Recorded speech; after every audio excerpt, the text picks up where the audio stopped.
The next question is, how can the mayor influence the public education system to close the chronic achievement gap or otherwise improve schools in general? And I'd like to ask Mark to be the first one to answer. The mayor has a really unique platform. It needs to be stated that the mayor and the city should not be trying to take over the educational system. But the city and the mayor can be very useful in dealing with the achievement gap, playing the role of a convener. If you look at what a mayor does, the modern mayor has an amazing platform to pull parties together. And everybody recognizes today that the educational system does not have the budget and in many cases not the expertise to deal with these difficult social problems that these families have. So as mayor, I have stated in my first month, I will convene a blue ribbon task force made up of families, made up of institutions, made up of the city, the parks, the schools, the legislature, and the foundations, and maybe even a kid. And they will have a time-limited 6-month deadline to deliver the list of prescriptions to deal with that problem. It is the highest priority and has to be the highest priority for the city. Would you pass it to Don, please? It's right behind you.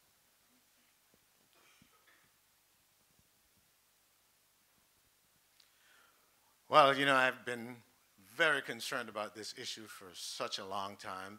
That's why I started the Hope Collaborative to bring the leaders of successful urban schools that graduate 90% and above of their kids, the Capri Theater, to present to the district and the community what works for urban kids, low-income minority kids.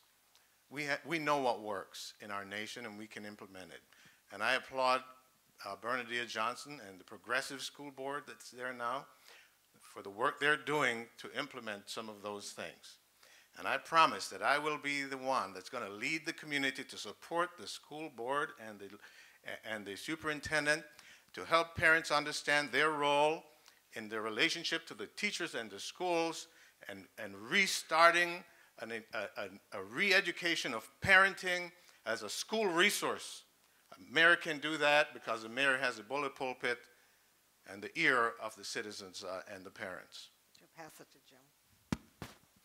Thank you. I think this is an area where I have the most experience, the most knowledge, and can bring more to the table. You've heard that the mayor is not supposed to be doing the kind of influence of the school board and things, but I'll tell you right now, our current mayor and some of the people, at least one of the people here, speaking at this forum, have been actively involved in bringing in specific kind of school board members. One of them is a 26-year-old Teach for America person. This has been a political agenda in the district.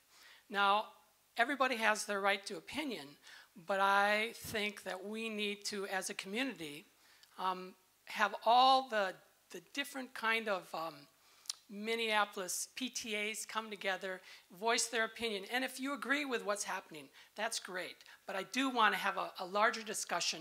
It doesn't need to be blue ribbon panel, but it would be helpful to have that kind of group together.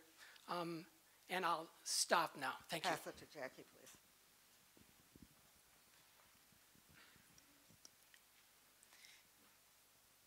Every student in Minneapolis deserves a first-class teacher in front of them in their classroom, and every parent should expect that every child should grow 1 year grade growth at least in school every year.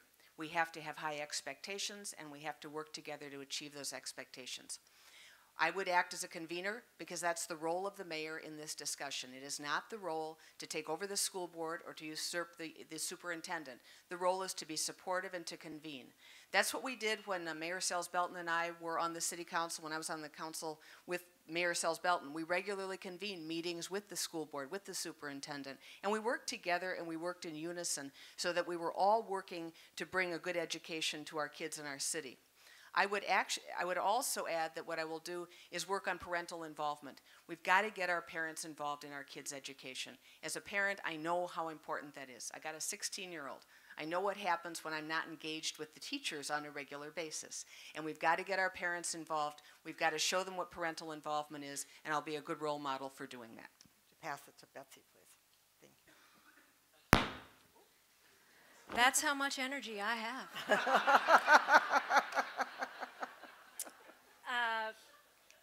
This question and this conversation is one that comes up more than any other as I talk about running for mayor and as I talked about running for council. And it's one of the reasons, as a result, that I'm running for mayor. But to call it an achievement gap is a misnomer. It's an opportunity gap. And those opportunities aren't missed just in the classroom. They aren't missed just when a kid starts kindergarten. It starts from before they're born, and it goes until they have a career. And so the role the city plays is supporting those kids and supporting those families throughout their entire lives. So the city's health department has healthy family programs that start from prenatal on. Our transit system and our housing work help create stability for families so kids are more ready to show up in school and learn. The mayor also does have a role to convene. We can stand up. There's a lot of good work that can happen when you get your ships sailing in the same direction, and the mayor plays a big role in making that happen, and that's what I will do as mayor. Would you pass it to Cam, please? Thank you. I'm the product of a public school education. I went to public school from kindergarten through 12th grade, and because of the remarkable work that my public school teachers did, I was able to go off and get 3 degrees from world-class universities, and I'm really grateful to my public school teachers for doing that. But this topic is one of those where I think you're going to see a clear difference between the fresh set of eyes I'm bringing and the desire from some others to keep doing the same thing over and over again and think we're going to get different results. We know as a country what works to improve educational outcomes. Here's a list in no particular order. Longer school years, longer school days, principals getting to choose the teachers that are in their schools, tying pay to performance, having higher expectations for our students, our parents, and our teachers, ending last in, first out, giving parents the support they need to choose the best school for their child. As mayor, I will promote all of those and anything else that improves educational outcomes. And to do that, I'm going to be seeking 4 appointments to our currently 9-member school board. We cannot let another generation of kids fall through the cracks. Gary. There is no greater investment that we can make with a higher return than the investment in our youth. As mayor, I would dedicate the community development block grant dollars for social services that we get from the federal government into an early childhood investment fund. I would reach out to the corporate leaders across our community and ask them to match our investment, a long-term investment. If you're concerned about crime, if you're concerned about unemployment, if you're concerned about the health disparities, we have to attack the disparities before they start. It is in the prenatal programs that Councilmember Hodges referred to. It is in disrupting the cycle of poverty that passes on lack of opportunity from generation to generation. We have to attack the root cause, which is poverty. We have to work together as a community with the private sector and the public sector to raise the resources we need to save our kids. Why don't you hold the mic, because you get to be the first one to answer the next question, which is, what is your vision for transit in the city of Minneapolis?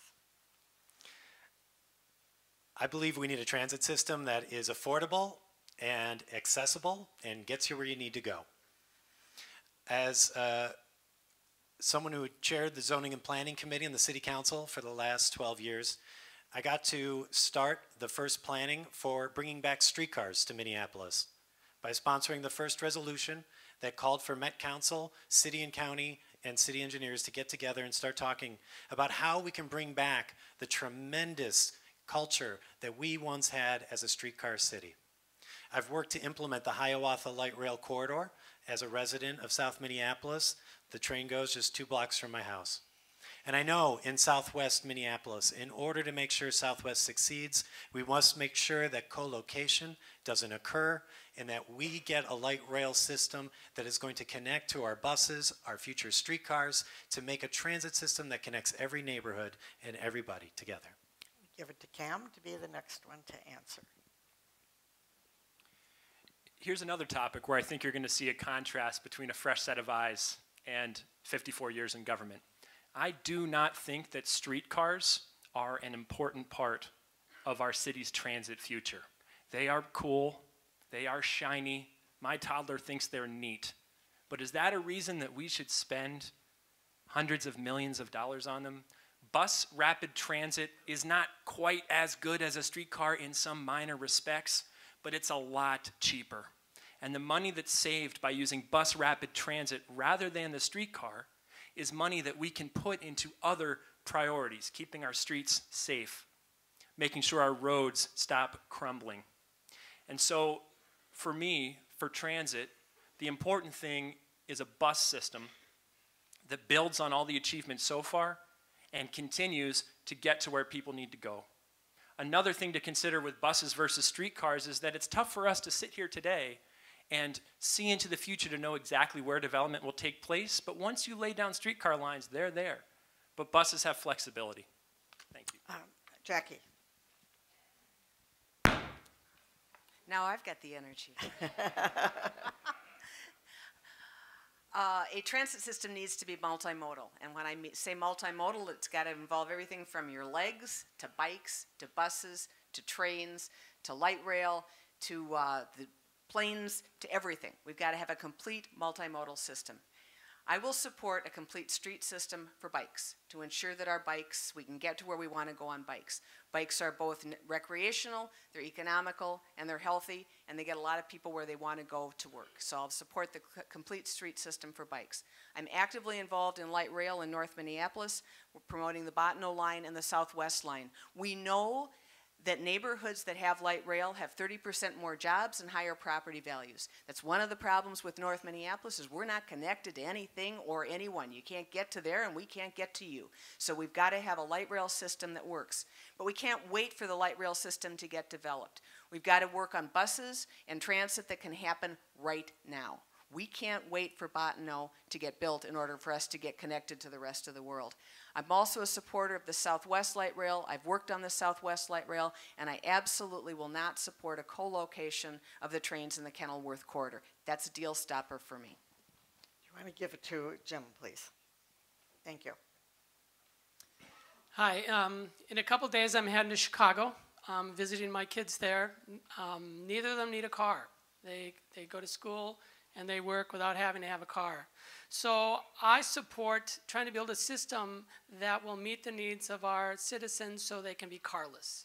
Whether that means building, looking at can we build it above ground and connect the city that way, or can we buy one? Not so long ago they had one of those machines that tunneled under. And can we buy one of those machines and start real small? As we go, if we have more money we can throw into it, get some federal funding for that kind of thing. But I support building a city where we can be carless. Thank you. Betsy, thank you. Again. That was mine. That was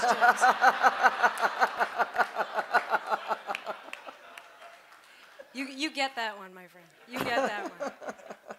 If we are going to be the greatest city of the 21st century, we need a dense network of light rail, streetcars, buses, bike trails, places for people to walk, because our prosperity depends on it. People who are going to invest in the city, either as homeowners, as business owners, as renters, need to be able to get to their jobs. They need to be able to get to and from their fun. They need to be able to get to and from one another. That's fundamental to what we need as a city. And if we're going to be unified as a city, we need to make sure to place those transportation networks everywhere, including where they're needed most. We need to put opportunities where they're needed most. Because a piece of the prosperity that comes with a dense transportation network is the opportunity not just to get people to their jobs, but to bring jobs to people along those transit corridors. So I'm done. You know, Duke Ellington said you could take the A train, and you can still take the A train today in New York City to go to Harlem. That's because there's a track, it's infrastructure, it's dependable from generation to generation. That's the beauty of rail. That's why I support light rail and streetcars for fast access to the metro and efficient, accessible access between neighborhoods. And businesses can depend on it, they can build, and neighbors can be sure that you can leave the state to go to college and come back and you don't have to wonder which bus to take. But buses are important because they're an easy investment. So we're going to invest in BRT where that is effective. On our corridors like Chicago, Emerson, Penn Avenue, and other parts of the city. And then we're going to have a good local network of buses connecting to BRT, streetcars, LRT. We're going to be a connected city for a connected future. And Cam. You didn't answer this one. Yeah, I think it's me. Oh. So let's just Thank you. pause. I'm glad you're at it. Pause for a second and recognize how far we've come. I was the chairman of the Hennepin County Light Rail Transit Authority the day we voted to create the Hiawatha Light Rail line. I personally negotiated with Ramsey County the deal to do the second line down University Avenue, downtown to downtown. And back in those days, everybody was against it. The newspaper was against it. Many of our Hennepin County legislators were against it.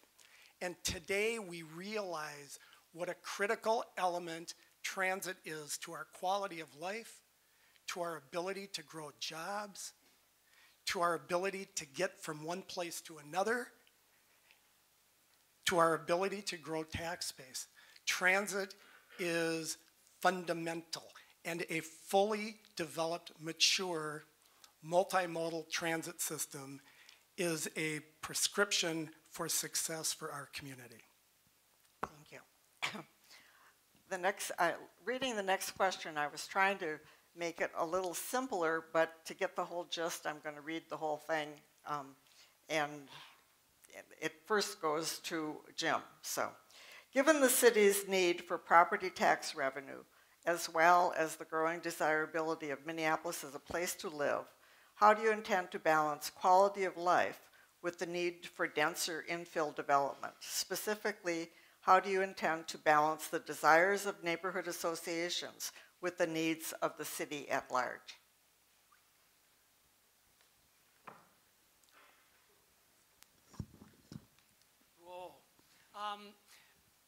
I was a little concerned when she thought she had to make it a simpler question for me. When it comes to balancing these of the community and the city, one of the things that recently happened was the school board sold the Northrop site to Heritage Foundation. And there was a desire amongst the community to have a senior housing on that site. And they were even willing to share it with a school. And that's one of the things where I think we could have facilitated that as a city and said, hey, look, let's not only make it a school, there's plenty of room there. Let's combine it. Let's pull some of the tax base back into the city and use creative kind of community discussions and thinking about how can we make it work. It's common sense. You have to do it in your own household in terms of making a budget, working between what your wishes were and what your kids' wishes are and your spouse. So thank you very much. Betsy.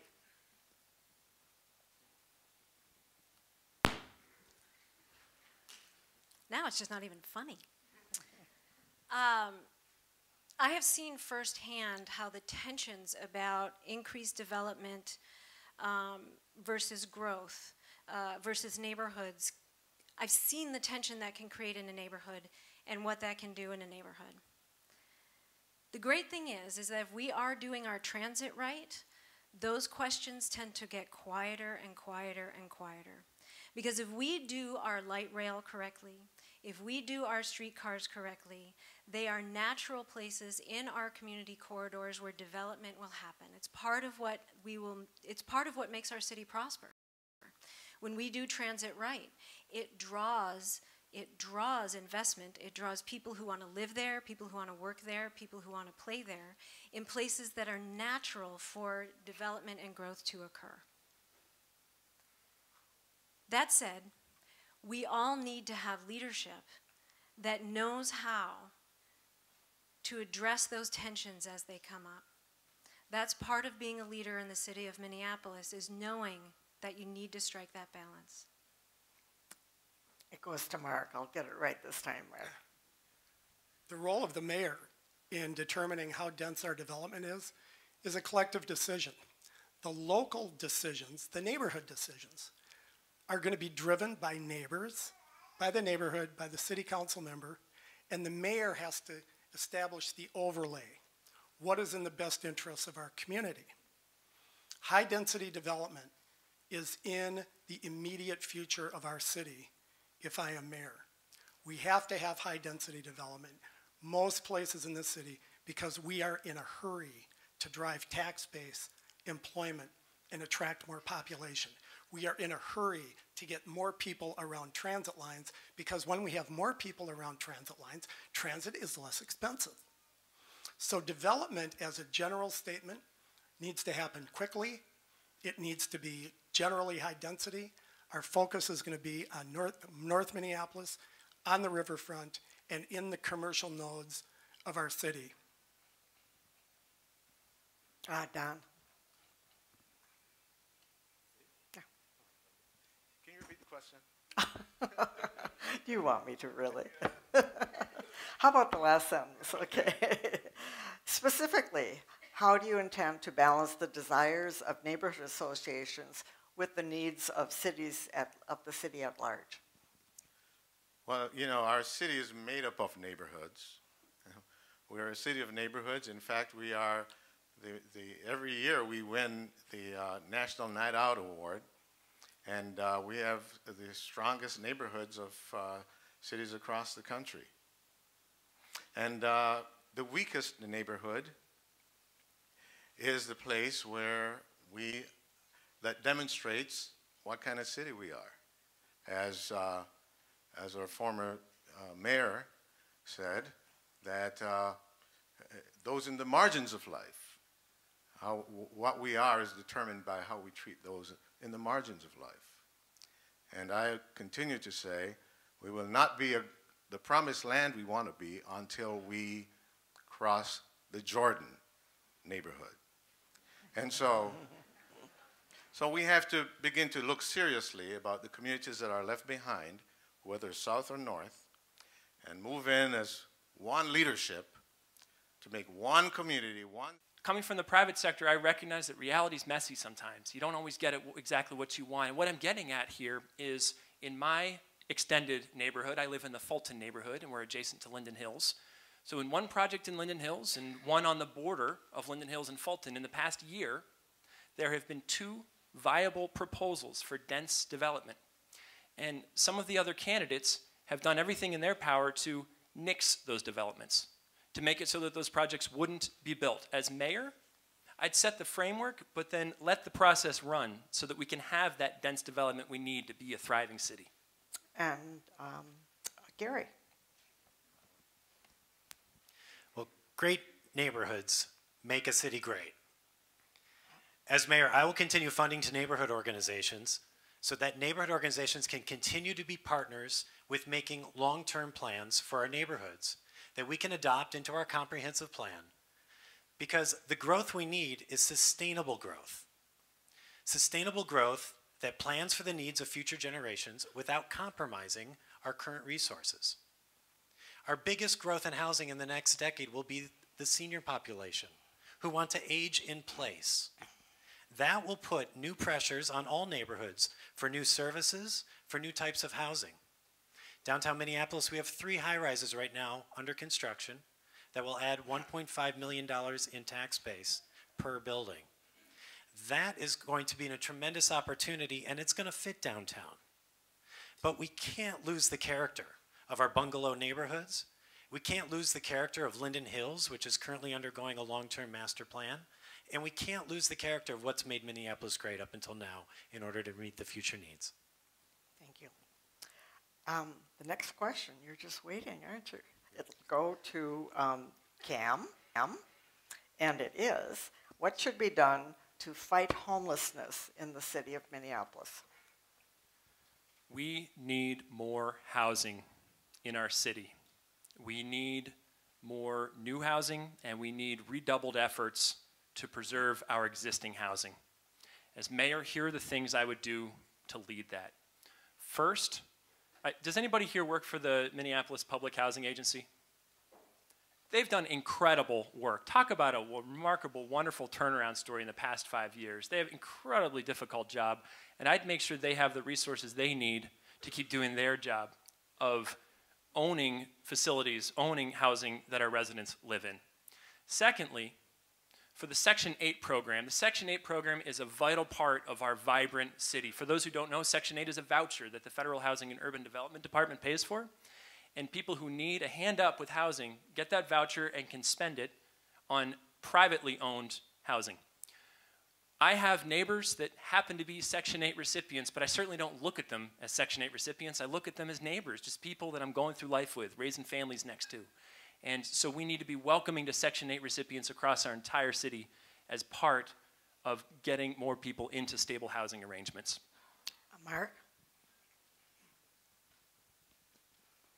When I was on the county board, I created a task force, a collaborative with the city of Minneapolis called the City County Homeless Task Force. That task force today is the Heading Home Hennepin homeless initiative that is achieving so much success today. The problem of homelessness is probably to some extent or another always going to be there a little bit, but our aspiration needs to be to rid our community of homelessness. My solution to that is now what it has always been, even though the homeless population demographic has changed. It's gone from being hard to employ white guys to single moms with kids to people with profound mental health and chemical disabilities to a hodgepodge that causes several hundred people to be on the streets a lot of the time. What we need to do is shore up our homeless facilities, provide 24-hour shelter for the homeless, and then work on a system of services that get us from homelessness to supported living, to training and semi-independence, and finally, God willing, a job and a place to call home. Gary?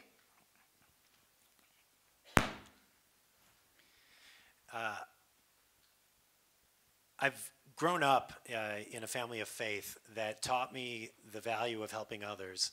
And I've talked before about volunteering in homeless shelters when I was quite young. And with Mark and with Councilmember Hodges, I've served on the City-County Task Force to end homelessness.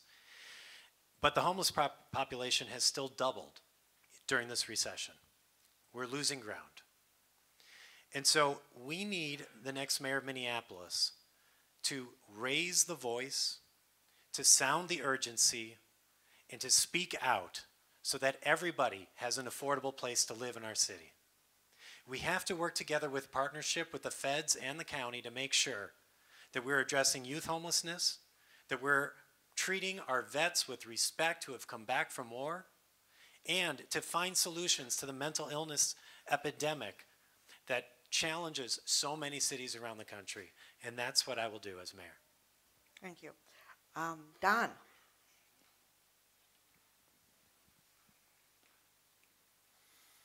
No doubt about it, homelessness has increased over the last few years, and I think and I pray that it will go down as our economy turns around, because economic conditions do increase or decrease homelessness. But even if we settle down the economy and reduce homelessness, there'll still be too much. And we must now pledge that nobody will die in the city of Minneapolis during a winter because they have no place to go. And we have to make sure that people do not have to go into the public libraries and to hang out and into our businesses to get out of the cold. We need 24-hour homeless shelters. And we also need to, like charities, Catholic Charities facility that was just created, create the homeless shelters that transition people upward from overnight to monthly to an apartment and so on into the mainstream. It should always be about transformation and transition, not just a handout. Thank you. Jim? I think the most important aspect of homelessness is the inability to make a living that will allow you to pay for your rent. So I think that's one of the first places we need to look at. I think we need to really join other cities to talk about raising minimum wage. Nationwide, it's, I think, the equivalent of what our minimum wage is now. I think when in the late 60s, $2 an hour would translate to, I don't know, $12 or $14 an hour now. It's a lot more than you would think it would be.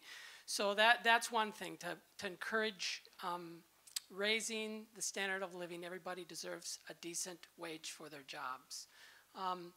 The second thing is a lot of youth are family situations and other kinds of situations, and there are some organizations that are popping up that are trying to train people and get people to take short-term, especially for youth, short-term places to stay. So you commit to a few months for a young adult that needs a place to stay that's safe and can help them get back on their feet. Thank you. Betsy? No, Jackie. Sorry.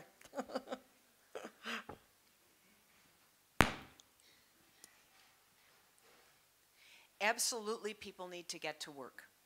People need a job. That's one of the real ways of addressing homelessness. But that being said, we have to look at who the homeless population is. First of all, we need to work with our mental health providers. There is an issue of mental health and homelessness, and we need to connect with the mental health providers and provide them the support they need. We need to deal with the issue of homeless youth. No youth should be homeless. We need to raise up, support, and provide more opportunities like the Nicholas Square Project, which is focused on housing homeless youth. We need to make sure our veterans have housing opportunities. And we need to work with the very, very difficult to house population of people who are returning from incarceration. Those are some of the most difficult folks to house because there is simply no place for them to live, and they are homeless. We need to figure out how we deal with that, and we need to support organizations like the Network for Better Futures that are providing housing for those men and women. We need to redouble our efforts with the Public Housing Authority. We have 10. It has acknowledged that we need shelter, but that is not a solution. It has acknowledged, and we have done work to create opportunities for people for housing and for jobs. Also acknowledging that a lot of people who are homeless have jobs, they just can't afford a place to live. That work is important. And that being said, the recession hit people hard. And our role at the city is to redouble our efforts on Heading Home Hennepin, our plan to end homelessness, aim as high as we can to end homelessness, to do the work needed to make sure that people get shelter and that they get the services they need to support them in that shelter if they need them, and that they have a job that allows them to afford that shelter.